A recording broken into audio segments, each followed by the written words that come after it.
مدى شما شمابل كل رفوني كم حيال معبل كل مدى شما شمابل كل رفوني كم حيال معبل أسي أسي أسي شما شما أسي أسي أسي شما شما أسي أسي كل مدى شما شمابل كل رفوني كم حيال معبل كل مدى شما شمابل كل رفوني كم حيال معبل أسي أسي أسي شما شما أسي أسي أسي شما شما أسي أسي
Let me check one more.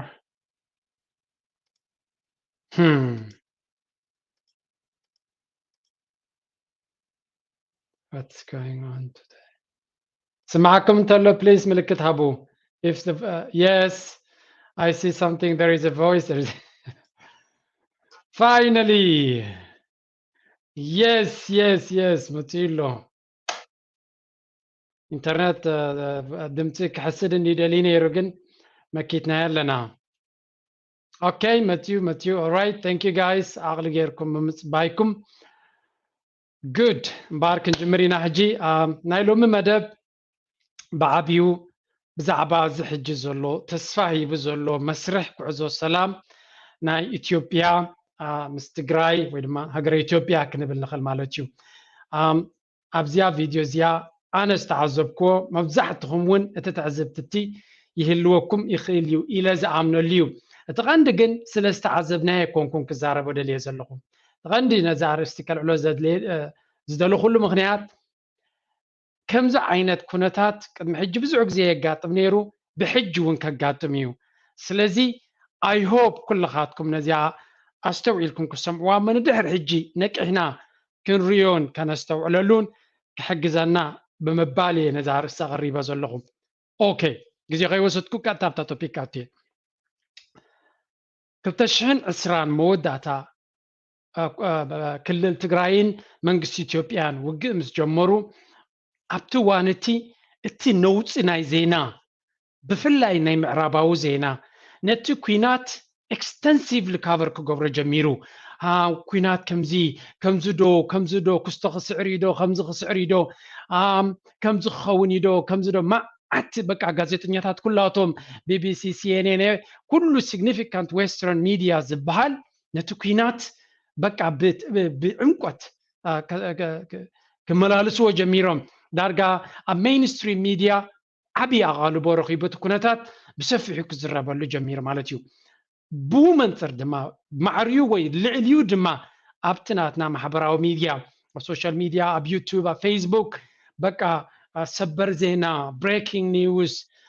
كمز زينا እናታ ባህለ ነዚ ኩናት ብጣዕሚ ብምድግጋም ብዝተፈላለየ መንገዲ ዝተረጋገፀን ዘይተረጋገፀን ሓበሬታ ብምምፃእ ኩሉ بقى كل عينة حبريتها نتهزبي كم زناوز تغيرو بفلاي دما بتسجبتن زي چبوتن حبريتا نتا هزاب امونغو ايرتران امونغو تغارون امونغو اثيوبياويانن استفلالي بهراتنا اثيوبيان نوصي دارغا زلا على درجه بصحي نيرو كنبل خلستي لجون كيدا يبلني كومي يلو عليو ابز حجي كنستغلل زلنا معرباويان ميديا زناتنا ما نقدفو مغنياتو ناي نوح تمكرون سلا زي بلنا እዚ ናይ ምዕራባ ዌስተርን ሚድያ ግን ብሓፈሻ ብዛዕባ ኣፍሪካ ንኢትዮጵያ ወይ ንቀርኒ ኣፍሪካ ጥራይ ይብል የለኹን ንኣፍሪቃ ዝደስስ ነጥቢ ዝኸውን መብዛሕትኡ ግዜ ናይ ኩናት ናይ ዕግርግር ናይ ጥሜት ናይ ሽግር እንድሕር ኮይኑ ዝለዓለ ኣቓልቦ እዩ ዝወሃቦ ኣይሆፕ ኣስተውዒልኩም ክትህልዎ እዚ ኩነታት እዚ ንኣፍሪቃ ብውግእን ብፀገምን እንድሕር ኮይኑ ዝያዳ ካቨሬጅ ክብዎ እዮም ዝጅምሩ ብምዕባለ ብቴክኖሎጂ ብቁጠባ ብዕቤት ብሰላም ፅቡቅ ተበግሶታት እንተኮይኑ ግን ብዛዕባ ኣፍሪካ ዝርአ ነገር ዳርጋ ኣዝዩ ውሑድ እዩ ኣብዛ ነጥቢ እዚኣ ምሳይ ተሰማምዑ እስከ ሓደ ግበሩ እዚኣ ነገር እዚኣ ኣስተውዒልና ኣላ ንፈልጥ ኢና ትብሉ እስከ ሓደ ግበሩ ኖ ከምኡ ኣይኮነን ትብልካ ክልተ ተፃሓፉ ምክንያቱ በይነይ ደ ዝህብቱ ዘለኹ ንዓኻትኩም እውን ከምኡ ይስማዓኩም እዩ እስከ ናትኩም ሪቶ ክሰሚየ ብዛዕባ ኣፍሪካ ሲ መብዛሕትኡ ግዜ ምዕራባዊ ሚድያ ናይ ሕማቅ ዜና ናይ ውግእ ናይ ዕግርግር ክኸውን ከሎ ዝያዳ ኣተኩሮ ይረክብ ዶ ትብሉ ወይስ ኖ ናይ ፅቡቅ ናይ ኣፍሪቃ ዝያዳ ኣተኩሮ ዝረክብ ትብሉ አይሲ ያ ኦኬ ዝበፅሐ ሰብ ሶፋር 4 ሰባት ይረአ ኣለኹ ያ አይ ቲንክ ነዚ ምናልባት ሓደ ክሽፍኑ ዝደልዩ ተደይ ኮይኑ ግሁድ ሓቂ ዝኾነት ሃገር ናይ ኣፍሪካ ኣብ ዜና ክትመፅእ እንድሕር ኮይና ኣብ ዝኾነ ካቨሬጅ ብዛዕባ ነቲ ሕማቅ ጎኒ ናታ ፀገም ናታ ዝያዳ ኣቓልቦ ይህብዎ ካብኡ ዝተበገሰይ ድማ ስእሊ ናይ ኣፍሪካ ሲ እቲ ቀደም ዝነበሩ ኣፍሪቃውያን ከተማታቶምን ትሕተ ቅርፆምን ናይ ቀደም ስእሊ ጥራይ ብምምፃእ ኣፍሪካ ስቲል ኣብቲ ናይ ቀደም ድኽነት ዘላ ገይሮም እዮም ፔይንት ዝገብሮ ወይ ከዓ ዝቐርፅዋ ብዙሓት ኣብዚ ምዕራባዊ ዓለም ዝቕመጡ መሳርሕትኹም ኣብ ጥቃኹም ዘለዎ ሰባት ተሪኢኹም ኣፍሪካ ድኻ ወላ ሓንቲ ዘይብላ ገይሮም ዝወስድዋ ውሑዳት ኣይኮኑን ኣጋጢሞምኩም ኣለዉ እዚ ሕጂ ክነስተውዕለሉ ኣለና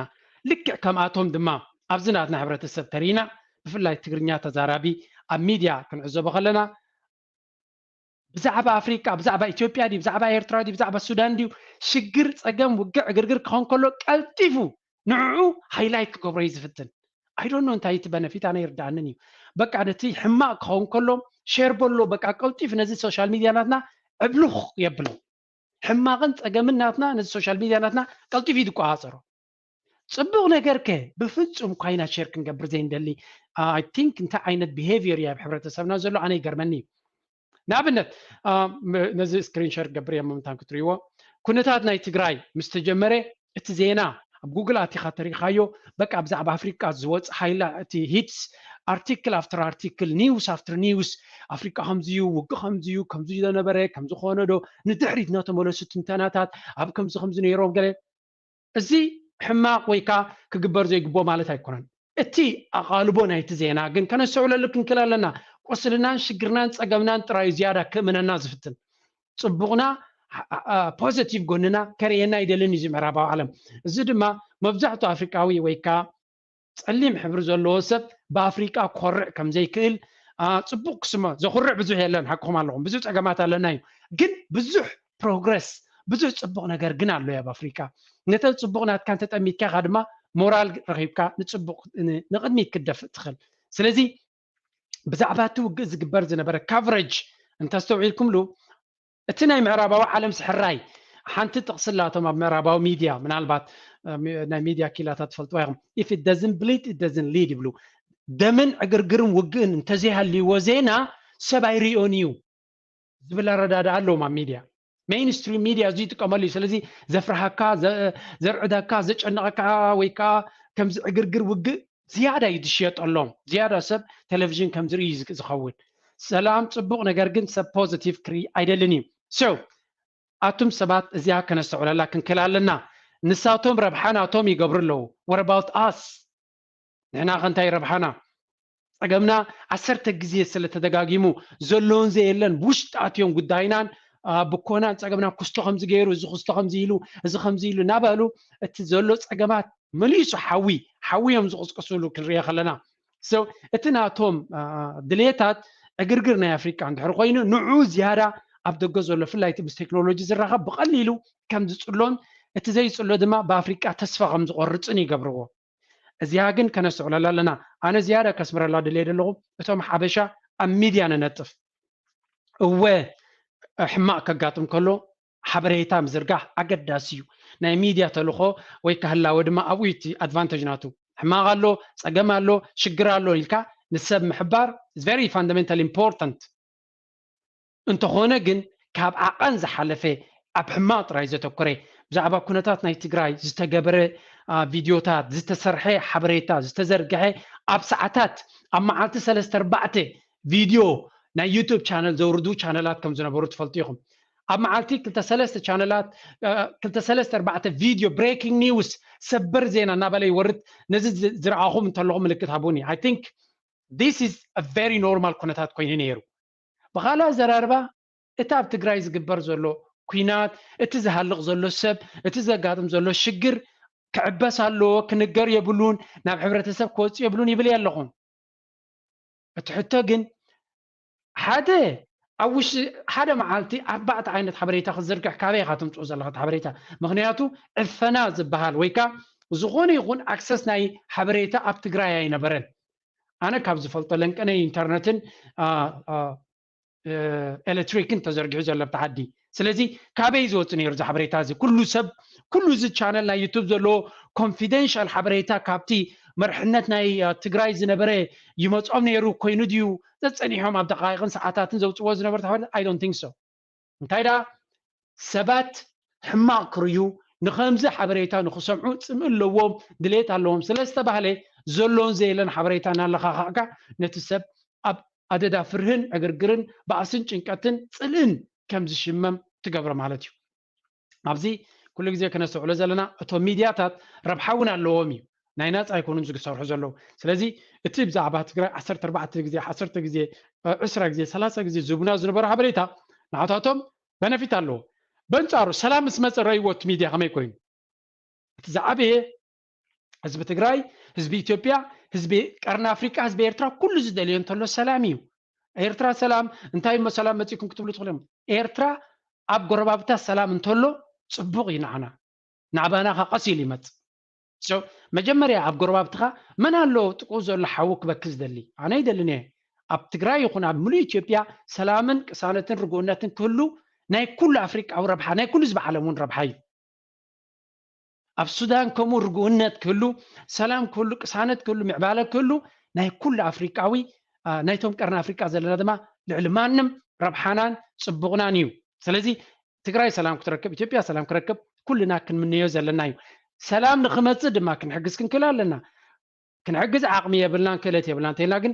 እቲ ሕማቕ ንኽጓላሕ እቲ ጽልኢ ንኽገማዳሕ ወይ ድማ ኣብኡ ኣበርከት ክንከውን የብልናን ዝያዳ ዝገረመትኒ እዚ ሰላም ናይ ኢትዮጵያ ኣብዚ እዋን እዚ ብጣዕሚ ተስፋ ዝህብ ኩነታት ንርኢ ኣለና ትማሊ ሎሚ ዲፕሎማስኛታት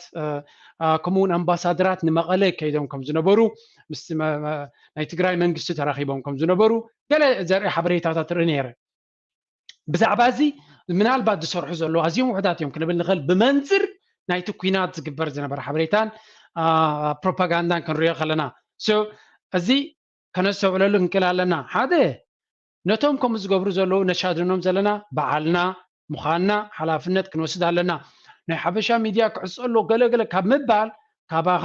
ካባኺ ካባይ ዝጅምር እንድሕር 10 ግዜ ዘደናግርን መረጋገጽ ዘይብሉን ቪድዮ ሕማቕን ጽልእን ዘሳውር ቪድዮታት ዝገበሩ እናርኣና ሼር ክንገብሮ ንውዕል ተለና ከምኡ ንኽገብሩ ነተባብዖም ኣለና ናይ ሚድያ ኣጠቓቕማ ምናልባት ዘይተረዳእና እንተሎ ደጊምና ክንሓስበሉን ከነስተውዕለሉን ይግባእ ስለዚ እንታይ ክብል ደልየ ኣለኹ ኣነ ንሕና ኣበርክቶናትና እንታይ ኣብዚ ኩነታት እታ ካልይቲ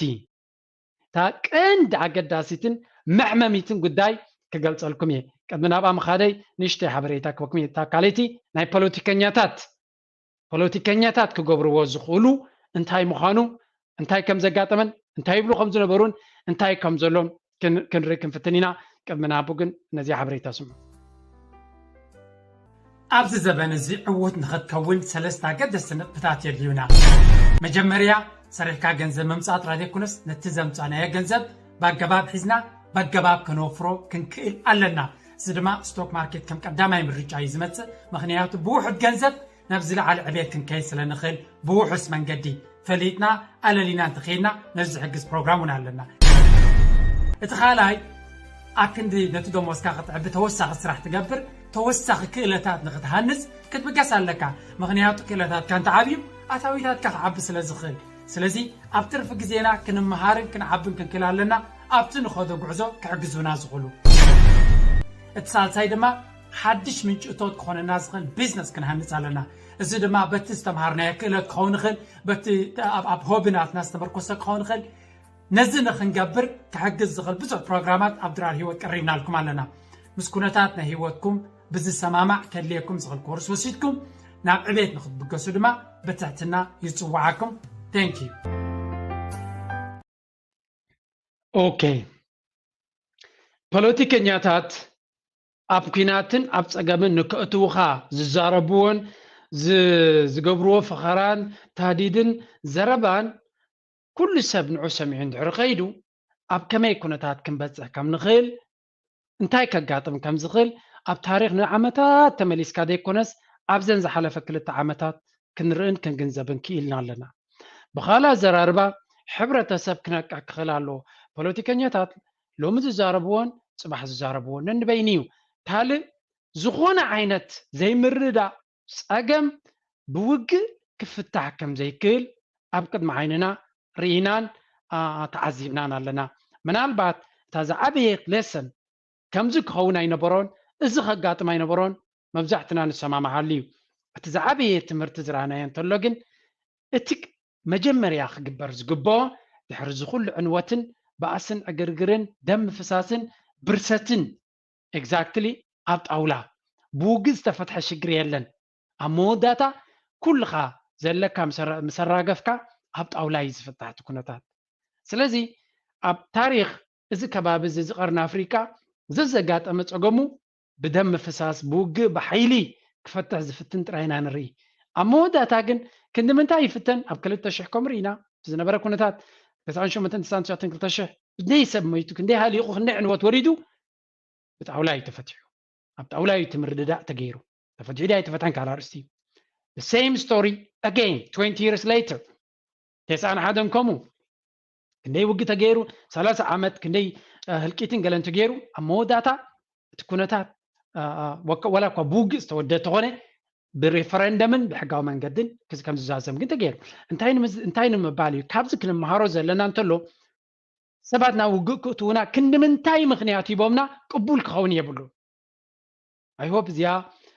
I think توم ابناتي عد مزلهم تردينا كخون غلي تردينا انا نبلغن again and again the same of the same محلوخون صقمن سلن ودق زلنا يصقمنا بوغن ببعسن زفتح شجر يلن نتزلك كذا كتبرس سب كتعنو هجر كتعنو تتعرض كتعنو أنت زي كوينو أمود أتا عبد أولاي خاتمت كمدما كابزيوم نايتقراي نايتشوبيان استعذبنا يو بقليل انتايو نباري تلاقي يلن ስለዚህ በትንሳቶም ዝዛረብዎን ዝህቡና ፕሮፓጋንዳ ተበጊስና ነባር ጽልእን ነባር ባስን ክንገብር የብልናን ምክንያቱ ፖለቲከኛታት ኩሉ ግዜ ዝቀያየር መትከል ስለዘለዎም ትማሊ ምስ ሓደ ሰብ ምስ ሓደ ሃገር ምስ ሓደ ከባቢ ከባሱ ኻጸንዮም ግምጥል ኢሎም ጽባሕ ንጎ ክወዳደሱን ሰላም ክበሃሉን ክስሕቁን ትርዮም ማለት እዩ እቲ ካልእ ሰብ ግን ብሰንኮም መይቱን ተቐቲሉን ተሸጊሩን ክኸውን ይኽእል እዩ ናይ መወዳእታ ድማ ፖለቲከኛታት ክንዝወልዑ ውግእ ይወልዑ ንሶም ኣይኮኑን ዝመትዎ እንሞቶ ዝሞቶ ተራሰብ እዩ ተራሰብ እዩ ዝመውት ዝስንክል ዝስደት ዝሳቐ ዝበርፅ ተራሰብ እዩ ፖለቲከኛታት መብዛሕትኡ ግዜ ኣይትንከፉን እዮም ስለዚ ክንጥንቀቕ ክንክእል ኣለና ከነስተውዕል ክንክእል ኣለና ኣነ በዚ እዋን እዚ እትዮም ተጋጊዮም ክንብል ግዜ ከነባኽን ዘይኮና ነዚ ኣጋጢሙ ዘሎ መስርሕ ናይ ሰላም እቶም ጸሎት ትገብሩ بصلوت كدقفوا مخنياتو سلام اتقند زدلي بعتا نمعبالن لوطن كاب دخنت نغلاغرلون سلام تراي سو كنمنتاي جيغا تغيرو كنمنتاي بجيجا من قدي خياد نيرو زي حج وريد زلو تصفاتات ناي سلام كم كوني كم زكوني الله ده تباله نبكال وجن نبكال تسلن زدفاف ده يكونه تهزبي يغرتا زبهاللو حدقتات زقبرلو حبيرو كنبر زخللو قيمتاتاتو زقطفلو منقدك فطرلو منتان نحنا دما اب كبابينا كنجمرو خنكلالنا كند منتاي مسكالوت حبرتسبات باس غيرنا نيرنا صل غيرنا نيرنا again مبجعتو سب بحنقولي كونن زخيد نيرو ناي كالوت بروباغندا كالوت زدناغر وسمعي زخيد نيرو سلازي اب دغن تلخا اشحات كيلومتر كانت لها كابتا عدغا مستتقا خازلو زباس مغنيات كله وكاي بلوني اوكي وقك ما تصخلو نحبرتسبات مغاغلومي قربابتي يفلاليو برقص يقاتم إذا يقاتمنا يكون جن كم تنساتهم عبت دفاع زنبور فيت نفيت حجي سلام زبهالو زلو زتعرارق زلو ززراربو زلو نحن هذا ما ممكن كون لنا أنا حر هذا جزء وقق رفوه بعسكر رأيوهم كل التجان تاتي تعاطى بقى كبالو عنك باسو إلهم مسودو سلام تبهيلهم يمدوتو يتصنعون عنا حد عدم اتهم دقفتجن كم خجبره يكونون يمزح جزء زيز حزنا كادما اتبمعدو زلو ابت كنتات زلو يغرتك بهالطريقه نسخات بدقد لها سلمنتاي يغرك تبل كتردادا زي تغل ኤርትራ ኢትዮጵያ ሱዳን ገለ መባል ጽቡቅ እዩ ሃገራትን ዘ ነፍሰን ዝኻላ ሃገራትን ኪኑ ግን ንሕሰብ አፍሪካ ሙሉ ከምዚ ኤውሮፓ በኤውሮፓ ክሓስቡ ዝውዕሉ ዘለው ኤውሮፓ ንይስዎም ካለ ነገር ንኽገብሩ ንአፍሪካ ንኽገብጡ ዝፍትኑ ዘለው ስለምንታይ ከም ዘይንሓስብ ንሕናኸ ወላ እንተ ዘይበፅሓና ሎሚ ስለምንታይ ዕቢና ዘይንሓስብ ስለምንታይ ዓበይቲ ፕላናት ክንገብር ዘይንኽእል ኢትዮጵያ ጽቡቅ ተረኺባ ኣብ ኢትዮጵያ ሰላም ተመፅዩ ኢትዮጵያ እንተ ማዕቢላ ምዕባለ ናብ ጎረቤት እውን ይሰግርና በኤርትራውን ክመፀና ሓደ መዓልቲ ሓልዩ እቶም ኤርትራውያን ድማ ኢትዮጵያ እቲ ዝዓበየ ብርቱዕ ውግእ ተዋጊዮም ንዑ ኸማን ሰጊሮም ኣብ ጣውላ ክረዳድኡ ቀሪቦም ኣለዉ ቀሪቦም ዘይኮኑስ ኣብ ተግባረ በፂሖም ኣለዉ ንሕናስ እንታይ ፀገምና ስለምንታይ ከማቶም ካብቶም ከባቢና ክንምሃር ዘይንኽእል ሱዳን ዕልዋ መንግስቲ ተገይሩ ተረዳድዮም መንግስቲ ክገብሩ ዝፍትኑ ኢትዮጵያ ኣብ ብርቱዕ ደም ምፍሳስ ፀኒሖም ተመሊሶም ሰላም ክገብሩ ዝፍትኑ ወይ ተበግሶ ወሲዶም ዝቅፅሉ ዘለው ንሕና እቶም ኣብ ደገ ዘለና ኣብ ኤርትራ ዘሎ ካልእ ስርዓት እዩ ምሱ ክንዘራረብ ዕድል እውን የብልና እቲ ደገ ዘሎ ደጋፍን ተቃዋምን ተቃዋሚ ተባሂሉ ተመኻኺሉ ዘሎ ማዓሲ ክስቆረና እቶም ካልኦት ኩሎም ክገብሩ ከለውስ ንሕና ማዓሲ ክስቆረና እዚ ንሕናሲ ምስቲ ከባቢና ዘሎ ምስ ሓውና ወዲ ዓድና ጎረቤትና ጥቃና ዘሎሲ ምሱ ሰላም ዘይንገብረሉ እንታይ እዩ እቲ ፀገም I don't understand this ክርዳና ይክእልኒ ሰብሲ ካብ ከባቢ ይማር ኣብ ዲሞክራሲ ንነብር ኣለና ኩልና ሃገራ